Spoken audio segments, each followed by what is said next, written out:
Hello दोस्तों। तो आज हम बात करने वाले हैं शाहरुख खान की बॉक्स ऑफिस धमाकेदार फिल्म पठान की। दोस्तों, शाहरुख खान का बॉक्स ऑफिस पठान का तोहफा थमने का नाम ही नहीं ले रहा।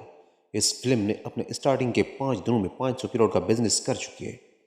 तो आज हम बात करने वाले हैं शाहरुख खान, दीपिका पादुकोण, जॉन इब्राहिम की फिल्म दुनिया की बॉक्स ऑफिस पर तहलका मचाने वाली पठान का, जो पठान सिर्फ 5 दिनों में 500 करोड़ का बिजनेस कर चुकी है। ये दुनिया में इतिहास लिखने जा रहा है पठान की। दोस्तों, शाहरुख खान का बॉक्स ऑफिस पठान का तोहफा थमने का नाम ही नहीं ले रहा। इस फिल्म ने अपने स्टार्टिंग के 5 दिनों में 500 करोड़ का बिजनेस कर चुकी है। तो आज हम बात करने वाले हैं शाहरुख खान, दीपिका पादुकोण, जॉन इब्राहिम की फिल्म दुनिया की बॉक्स ऑफिस पर तहलका मचाने वाली पठान का, जो पठान सिर्फ 5 दिनों में 500 करोड़ का बिजनेस कर चुकी है। ये दुनिया में इतिहास लिखने जा रहा है। दोस्तों, इस फिल्म के बनाने वालों पे ये इल्ज़ाम भी लगाया जा रहा है कि इसमें दीपिका पादुकोण यानी आईएसआई की जो एजेंट है उसको इतना खूबसूरत क्यों दिखाया गया है।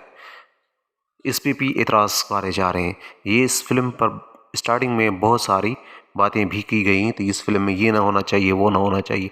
लेकिन इंडिया की हर फिल्म में पाकिस्तान के खिलाफ या पाकिस्तान की एजेंसियों का जो रूप दिखाया जाता है वो दिखाया जा रहा है इसमें भी। तो उनमें सबसे बेहतरीन इनके हिसाब से जो बात हुई वो कह रहे हैं कि जो आईएसआई के एजेंट होते हैं वो इतने खूबसूरत क्यों होते हैं, ये एजेंट इतने क्यों खूबसूरत है।